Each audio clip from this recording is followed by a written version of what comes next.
여러분 안녕하십니까? 백만개미 한석우입니다. 5월 8일 목요일 시장 정리하겠습니다.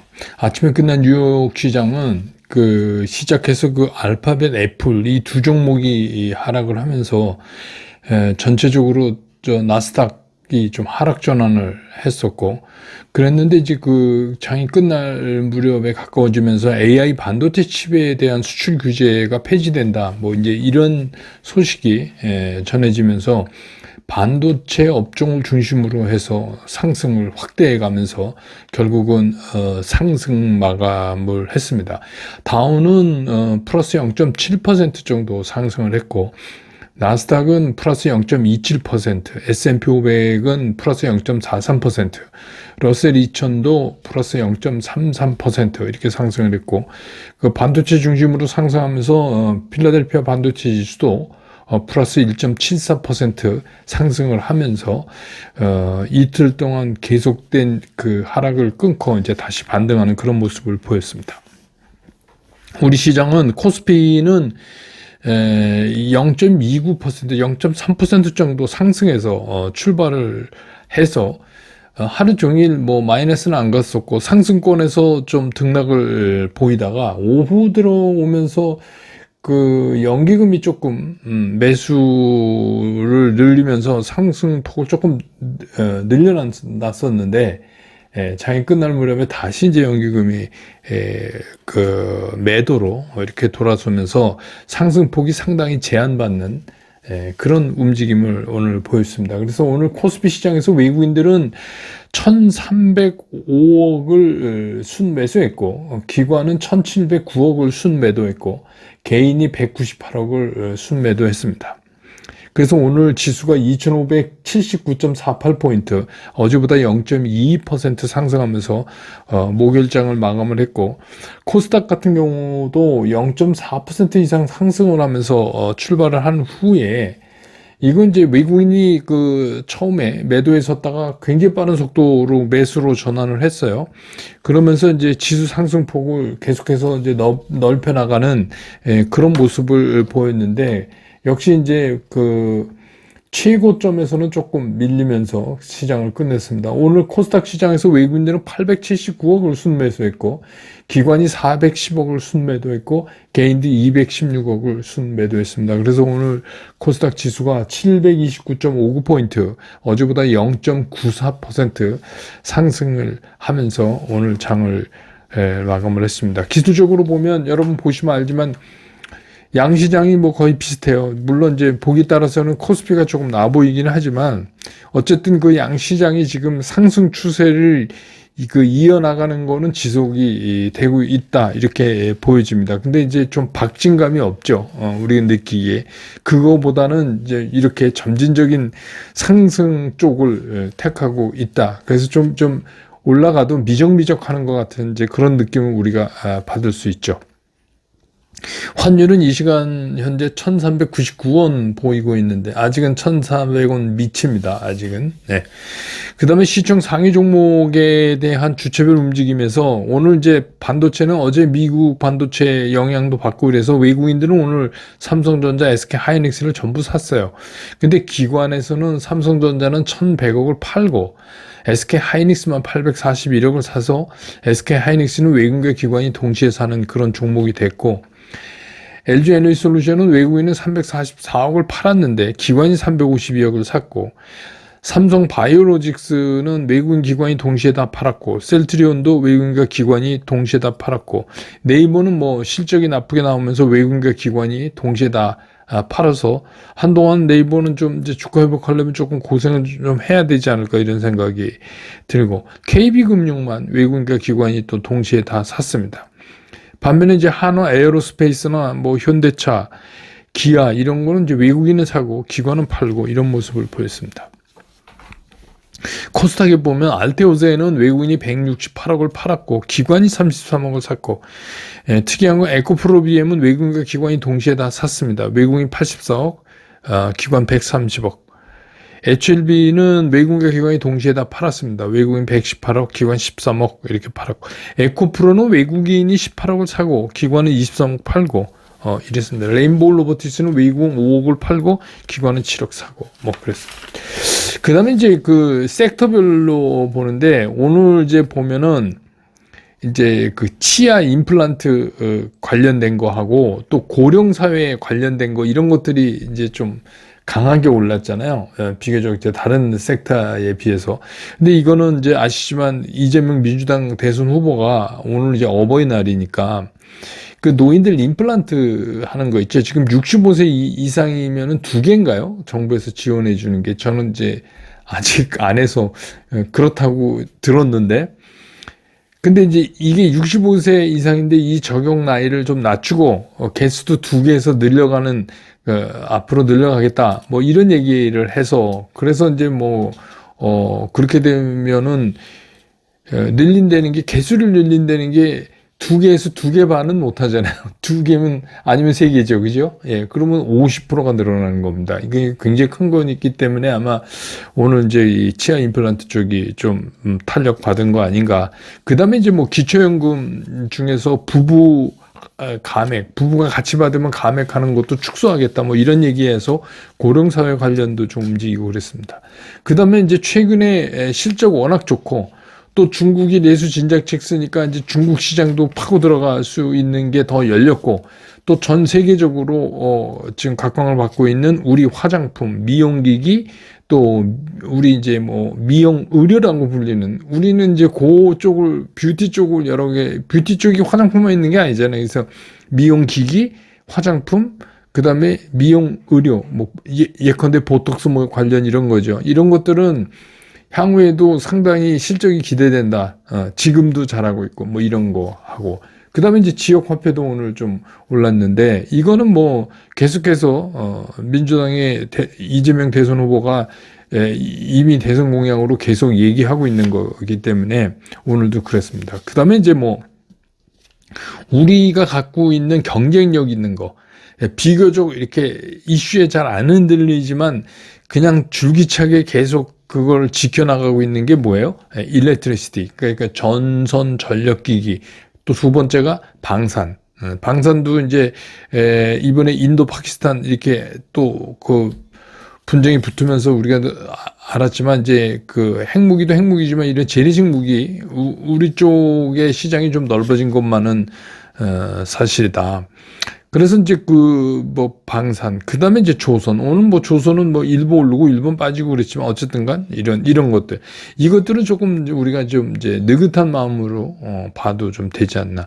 그다음에 이제 유리기판 이거는 AI가 이제 급격하게 어차피 AI뿐이 없다. 그래서 이게 확산되면 결국 이제 유리기판으로 반도체도 많이 가지 않겠냐 이래 갖고 그래서 오늘 이제 어제 미국 시장 영향을 받아서 반도체 생산 또 소재, 장비까지 이렇게 쭉 움직이는 그런 모습을 보인 게 이제 흔히 눈에 띄는 그런 것들입니다. 그래서 이제 오늘 시장을 좀 특징을 정리하면 시장은 상승 추세를 잡아가고 있는 건 맞아요. 그런데 항상 말씀드리지만 결정적인 시장 상승 트리거가 없어요.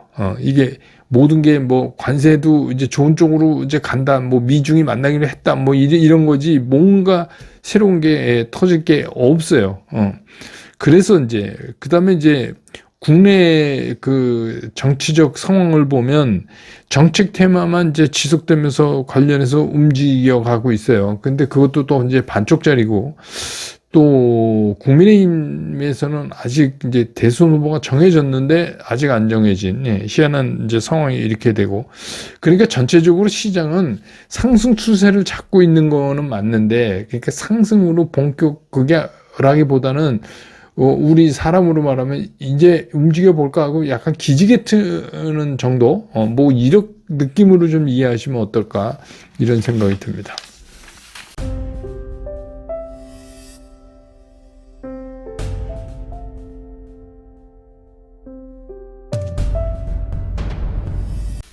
시장 좀 보면 어제 이제 뭐 예측한 대로 FOMC가 금리를 동결했어요.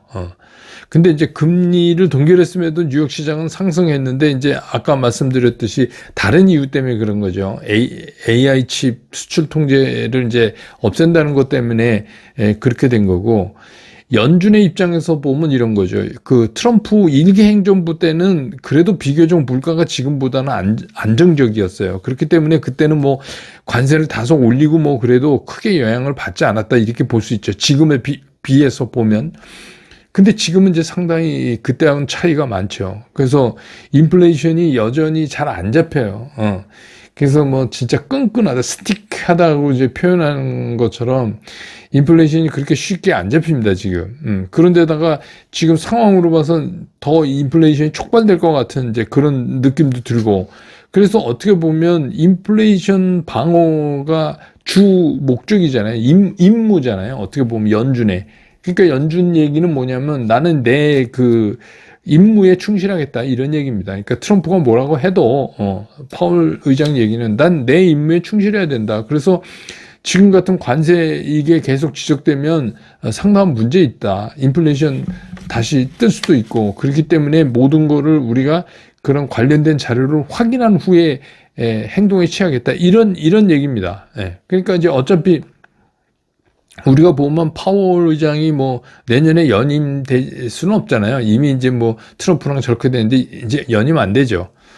그게 이제 확실하니까 어떻게 보면 이 사람은 상당히 명예롭게 이제 끝내야 되는데 그냥 뭐 우리 흔히 쓰는 말로 그럼 책대로 하자 뭐 이거예요. 그래서 책대로 하는 것처럼 연준의 주 목적인 그런 이제 물가 잡는데 최선을 다하겠다. 금리 내리려면 구체적으로 고용에 상당한 심각성이 보인다거나 그래야 된다 뭐 이런 얘기죠. 그래서 이제 어제 그나마 이제 미국 시장이 이번 주 들어서 이틀 후퇴했다가 어제 이제 반등한 거는 장마감 직전에 나온 조금 전에 말씀드렸던 AI 반도체 칩에 대한 수출 규제를 폐지하겠다 하는 소식이 이제 나와서 그나마 이제 뭐 조금 반등을 했다 이렇게 보는 게 맞을 것 같아요. 그래서 이제 지금 계속해서 이 걱정거리인 이 환율 전쟁의 최고의 메인 이벤트는 사실은 미국하고 중국이 이제 어떻게 하느냐죠. 이게 이게 이제 하이라이트인데 사실은 뭐 서로 중국도 뭐 우린 느긋한 것처럼 얘기하지만 미국도 중국도 뭐 서로 아픔이 있죠. 그런데 이제 그거를 노출시키지 않으려고 그래서 서로 숨긴 채 이제 지금까지 자존심 경쟁을 해오다가 드디어 이제 미국과 중국이 이번 주말에 스위스에서 어제도 말씀드린 것처럼 이제 베센트 재무장관 또 허리펑 부총리 뭐 이렇게 해서 회담을 갔습니다. 근데 뭐 이게 한 번 회담으로 모든 게 이제 결정되고 이러지는 않겠지만 근데 이제 어제 그 트럼프 대통령의 그 방법 있잖아요. 그래서 어제 이 회담을 앞두고 중국에 지금 부과한 145%의 관세를 철회할 생각이 있느냐는 기자 질문에 제가 보니까 단호하게 no 이렇게 하더라고요. 그러니까 이 얘기는 뭐냐면 역시 그 트럼프 측의 회담 앞두고 이제 이니셔티브를 잡으려고 근데 이제 이거 다 알잖아요. 너무 지나친 강경함을 보인 거 아닌가 뭐 이런 생각도 들고 또 중국도 이제 이걸 앞두고 어제 중국이 154조 원 우리나라 돈으로나 되는 그런 유동성을 풀겠다고 나섰어요. 그래서 이제 그 관세 충격에 대한 선제적 반응이고 지금 이제 급한 게 위안화 그 강세 압박은 이제 계속 뭐 미국이 이제 할 거고 또 중국 입장에서는 다 망가져버린 이제 내수 진작해야 되고 이래서 이제 선제적으로 이 조치를 해놓고 이제 회담에 가는 것 같은 느낌이 드는데, 예컨대 지준율을 0.5%포인트 낮추고, 7일짜리 0레포라고 그러죠. 그 금리도 1%포인트 낮추고, 그 자동차 금융 리스 이거 쪽에 그 리스사의 지준율이 5%를 아니 제로까지 낮췄어요. 그리고 이제 서비스 촉진에서 노임, 돌봄 서비스 이런 데다가 우리 돈으로 96조. 그 다음에 이제 과학기술혁신 이런 데도 대출한도 58조. 이렇게. 그러니까 이제 이게 말하자면 이제 이 중국 얘기를 왜 드냐면 중국도 이제 이걸 선제적으로 하고 중국도 어쨌든 간 이 망가진 경제를 살리려면 내수 진작할 이수밖에 없어요. 이렇게 하는 거밖에 없어요. 그래서 이제 이쯤 되면 이제 중국 입장에서도 우리는 버틸 수 있다 이랬지만 사실 아픈 거죠. 그래서 중국도 회담에 임하기는 임하는데 이런 거 이제 해놓고 뭐 이렇게 이제 스위스에서 회담을 하는 거 보면 이렇게 쉽게 물러나지는 않겠죠. 중국도 미국도 그렇겠지만. 그래서 이제 우리 입장에서 보면 중국이 이렇게 내수 진작을 한다는 거는 우리한테 또 기회도 있는 거예요. 그러니까 이제 우리가 뭐 예컨대 이제 강점을 가지고 있는 뭐 화장품이라든지 또 한학령 뭐 이렇게 풀어대서 게임이라든지 뭐 이런 것들은 우리가 이제 중국 시장을 노려볼 만 하잖아요. 내수 진작이 일어나니까. 이런 쪽은 이제 우리한테 기대가 되는 거는 분명하다. 이렇게 이제 볼 수가 있죠. 그런데 이제 중요한 게 뭐냐면, 근데 우리 시장은 뭐 느낌상은 좀 가는 것 같은데 뭔가 시원찮다. 이런 생각을 느끼시죠. 오늘 같은 경우도 뭐 시장이 막 그 마지막 동시효과를 아마 자세히 보신 분들은 알겠지만 동시효과 때 막 진폭이, 물론 이제 그건 중간 과정이지만 오늘은 뭐 파생 때문에 그렇죠. 위클리 옵션 때문에 이제 그런 거 영향을 많이 받고, 그러니까 우리 시장이 지금 뭐 제대로 상승 느낌은 같지만 제대로 상승을 타고 있지 못하다. 그럼 도대체 우리 시장은 언제나 이게 오를 거냐? 그럼 우리 시장이 오르는 건 우리가 어떻게 알아차리냐? 이런 거잖아요. 그래서 지금 이제 뭐 비교를 해서 쉽게 설명을 드리면, 비행기가 이렇게 떠야 되는데 지금은 우리가 활주로에서, 왜 여러분 이제 비행기 탈 때 느끼시죠? 활주로에 이제 어떤 그 출발 지점에 쓰잖아요. 그런 다음에 굉장히 그 엔진 출력을 높인 다음에 거기서 또 땅 하고 확 이제 활주로에 가면서 양력을 받아서 이제 비행기가 뜨는 거 아니에요. 그 우리 시장은 상승으로 가기 위해서 지금 활주로의 활주도 아직 시작 안 한 거예요. 그래서 지금은 뭐냐면 그 활주로의 스타트 지점 있잖아요. 활주를 시작하는 시점으로 지금 이동하고 있는 중이다. 이렇게 이해하시면 돼요. 왜 그러냐면 본격적으로 주가가 상승을 하려면 비행기 뜨는 거랑 똑같이, 비행기 뜨는 건 뭐죠? 밑에서 위로 밀어올리는 양력이 있어야 그 큰 덩치의 비행기가 뜨는 거 아니에요. 그 양력이 있어야지 주식시장도 뜬다는 거죠. 그러니까 주식시장의 그 양력이 뭐냐? 유동성이에요. 그러니까 수급이 그만큼 지금 시장의 무게는, 예를 들어서 오늘 2579다. 그러면 2579만한 시장의 무게를 떠받치려면 그거보다 더 큰 양력이 있어야지 그게 이제 필요한 거죠. 그래서 이게 우리 시장이 본격적인 상승을 시작하는 거를 우리가 어떻게 빠르게 눈치챌 수 있냐? 그러면 이제 이런 양력이, 다시 말해서 유동성이 공급이 되느냐 하는 거죠. 근데 지금 우리 상황으로 봐서 유동성이 공급되려면 어차피 신정부가 출범을 해야 돼요. 그 지금은 할 수가 없잖아요. 그러니까 이제 출범하고 지금은 뭐 어떻게 할 수 있는 상황이 아니니까. 근데 이제 지금 이제 느낌만 좀 갖고 있지만, 그래서 신정부가 출발하면서 도대체 이 유동성이 얼마나 우리 시장에 어제 중국이 한 것처럼 이렇게 투여가 되느냐. 이게 이제 이거를 보고 우리 시장이 드디어 활주로를 달리기 시작했다. 이거를 이제 우리가 느낄 수가 있는 거예요. 그러면 이제 뭐 정부가 예를 들어서 화폐 유동 속도가 굉장히 빠르게, 그러니까 예를 들어서 뭐 이게 그 정부가 자금 재정 투입을 해서 유동성 투입을 하면 그게 굉장히 빨리 돌아오게 뭐 이렇게 하겠죠. 그러면 이제 증시로도 자금이 많이 유입될 수 있고 이렇게 우리가 이제 볼 수 있죠. 근데 이제 그런 상황이 없이 이게 오늘 같은 이제 시장에서 뭐 외국인 좀 샀다가 팔고 기관도 샀다가 팔고 뭐 옵션 날 되면 또 다시 반대로 때리고 뭐 이래 갖고는 맨날 그 태령이지, 이게 우리가 느끼는 것처럼 쭉 이렇게 밀어올리는 상승을 할 수가 없어요. 그 양력을 발휘할 수가 없어요. 왜냐하면 유동성이 없기 때문에. 그러니까 우리는 딱 체크 포인트가 되게 심플해진 거잖아요. 첫째, 환율의 문제는 더 이상 나빠질 수 없다. 좋은 쪽으로 가고 있다. 다만 속도에 문제가 있다. 두 번째, 정치적 상황은 최악이 이미 끝났다. 그러니까 그 다음에는 뭐냐? 그러면 그 다음에 얼마나 유동성이 공급되느냐. 그거를 우리가 체크 포인트로 삼으면 된다. 그렇기 때문에 지금 급할 필요는 없다고 제가 계속 말씀드리는 게 급할 필요는 없어요. 지금은 시장의 숨결을 느끼시는 거예요. 아, 그래서 활주를 달려서 쫙 떠오르기 시작할 때 뭐가 제일 많이 뜰까? 이런 거를 시장에서 한번 느껴보는 시간으로 가지시는 게 오히려 좋다. 그래서 이제 상승을 맞을 준비를 하는 거다. 그게 지금은 좀 현명한 투자다. 이런 생각이 듭니다. 오늘 시장 정리는 이렇게 끝내고 내일 또 장 끝난 다음에 저는 다시 여러분 곁으로 돌아오겠습니다. 여러분 고맙습니다.